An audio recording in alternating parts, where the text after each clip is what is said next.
tarde, querida Renata, ¿cómo estás? Muy buenas tardes, muy buenas noches. Hola, querido Vicente, ¿cómo estás? Hola a todo el auditorio que nos acompaña hoy. Qué gusto estar por acá. Pues vámonos con la mesa de diálogo porque hay muchos temas, querida Renata. También saludo allá en Chihuahua a Marcelino Gómez Brenes, delegado del gobierno federal en aquel estado. ¿Cómo estás, Marcelino? Vicente, buenas noches Renata, aquí a la orden desde Chihuahua. Muy bien, pues vamos a entrarle. Vamos también a esperar que en cualquier momento se incorpore a esta mesa de diálogo Elisa Godínez, doctora en antropología y profesora de la UNAM, amiga de esta familia sin censura. Está resolviendo algunas situaciones con su internet. Ya está. Vamos a ver si ya la tenemos. Me estaban diciendo que estaba tratando de solucionar una situación con el internet. Ya la veo por ahí. Elisa, ¿cómo estás? Te saludamos con mucho gusto. Hola Vicente, buenas noches. Hola Renata. Hola, ay, se me fue Marcelino, tu Marcelino. Marcelino, perdóname, es que estoy con este rollo del internet. Buenas noches a todos. Oigan, pues a ver, ¿por dónde le entramos? A ver, ¿por dónde le entramos a esta mesa? Bueno, le entro por las campañas que se vienen o que ya están contra el presidente Andrés Manuel López Obrador, al que tachan de mentiroso, al que tachan de llevar las riendas de un gobierno que no sirve para nada. Estaba viendo las campañas del PRD que son verdaderamente asquerosas. Dice el PRD López Obrador omitió mencionar que su llamado combate a la corrupción no toca a sus familiares y amigos, incluso cuando son responsables de tragedias tan grandes como el colapso de la línea 12, fue una farsa de informe.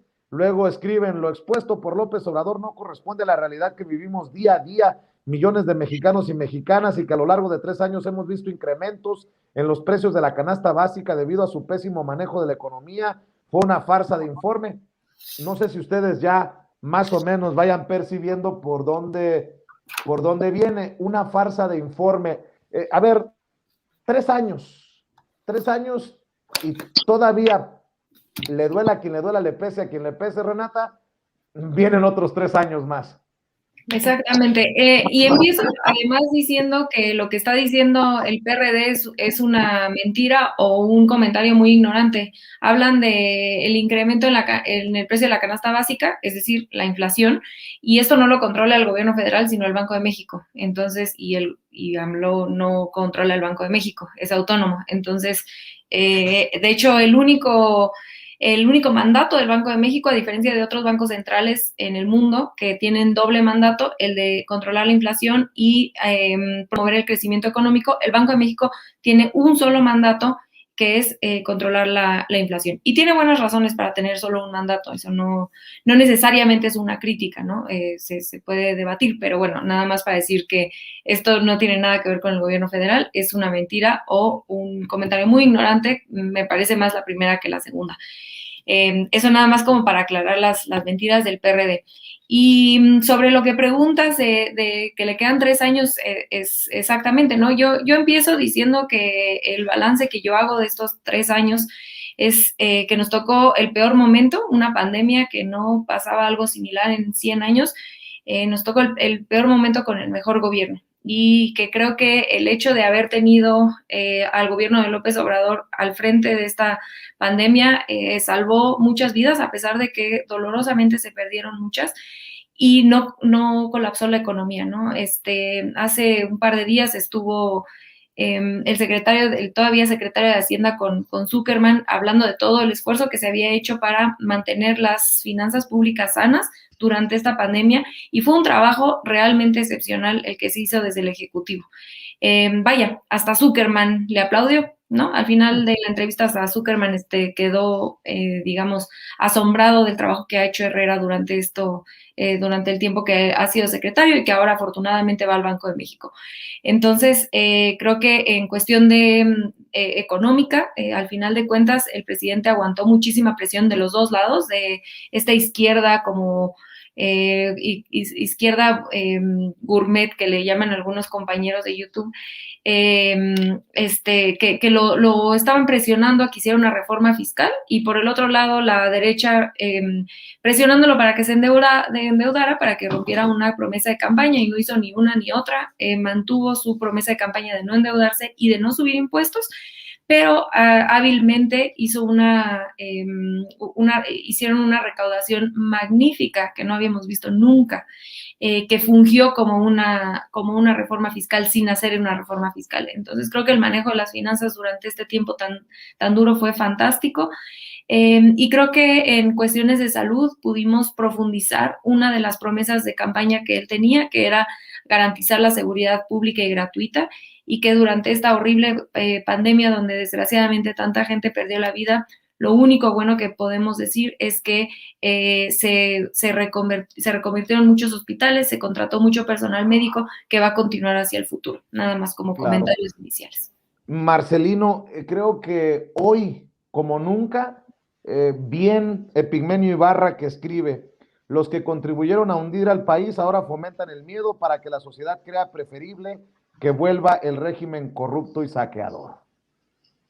Sí, Vicente, pues es que en esta celebración a 3 años de ese histórico 1 de julio del 2018, pues van a estar muy enojados, va a estar la derecha y los conservadores rabiosos y ansiosos, porque como bien dice, les quedan 3 años aún, 3 años en donde se va a seguir profundizando la cuarta transformación, en donde estos avances que hoy muestra el presidente López Obrador, pues bueno, tendrán que tener mayor alcance, tendrá que profundizarse este proceso de transformación, y eso es lo que los tiene molestos, les tiene molesto que ya no puedan robarse el dinero y que ahora el recurso del Estado mexicano pues se destine a apoyar a los que históricamente estuvieron marginados, a los que los gobiernos del PRI, del PAN y de aquella triste época neoliberal pues mantuvieron en el olvido, mantuvieron excluidos de todo tipo de apoyo, y creo que hoy hace un buen balance el presidente López Obrador. Tenemos avance, como dice Renata,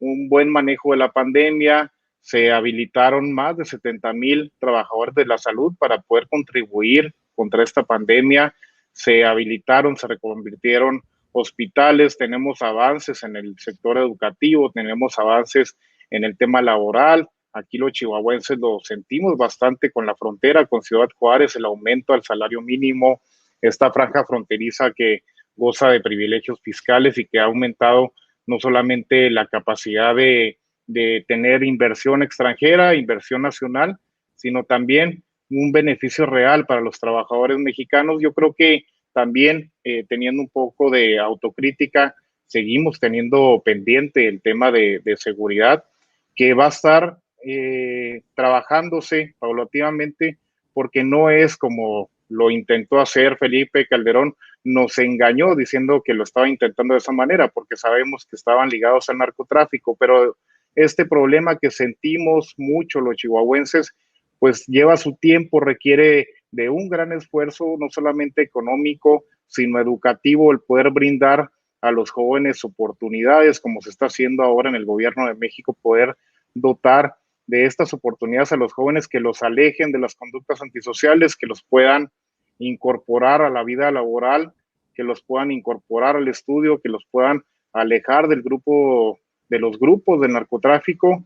Y bueno, yo creo que con el avance del tiempo, de los años, este va a ser un proceso largo, no es en vano los 30 años de neoliberalismo que vivimos en nuestro país, no es en vano todos los gobiernos, empezando por Calderón, que pactaron con el narcotráfico y que crearon esta pues calamidad que aquí en el norte, que en todos los estados de la República se resiente.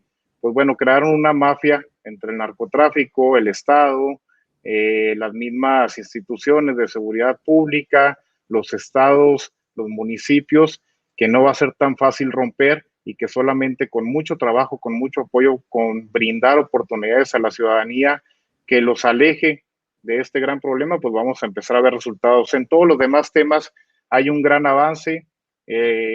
La corrupción, el ataque a la corrupción y el plan de austeridad ha dado resultados. Se ha comprobado cómo estos recursos, pues bueno, no sabemos a dónde los destinaban. Ya comentabas tú ahorita el ejemplo de Alito Moreno, esta escultura, este busto de 300,000 pesos, tal vez bañado en oro, a lo mejor de Carlos Salinas de Gortari. Pues bueno, es el ejemplo de lo que hacían con el recurso público. Se encabronan, tiran fregazos en redes sociales porque se apoya a los jóvenes que no tenían oportunidad de trabajo, de incorporarse a la actividad laboral, pero sí no les molesta gastar en este tipo de ridiculeces. Qué bueno que lo mencionas y lo mencionas así tan contundente. Critican becas para jóvenes vulnerables, necesitados, pero se pueden gastar como los del INE. Estaba viendo esto que se publicó, cientos de miles de pesos en comidas. Háganme ustedes el perdón, muchachas, perdón, Marcelino, pero hoy son chingaderas. En un país en donde tenemos tantos pobres que los del INE se sientan con los pantalones para gastarse tanto dinero en comidas, son chingaderas. A ver, Elisa, perdón, ya vamos a dejar la víbora chillando, pero, y hablando de esto, no solamente los políticos van a tergiversar, van a torcer, no descansan tampoco los adversarios de los medios de comunicación del presidente. Estoy viendo que acaba de subir Loret a través de Latinus una entrevista, y además me parece asqueroso que se lucre con el dolor.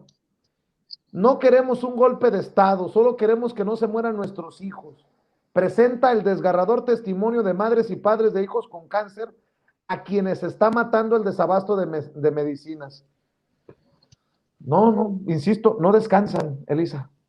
No, en definitiva, y yo creo que además, como tú lo dices, es asqueroso la manera en la que lucran, porque para mí es lucrar, con una tragedia como es el hecho de que cualquier niño y cualquier ser humano tenga una enfermedad tan terrible como es el cáncer.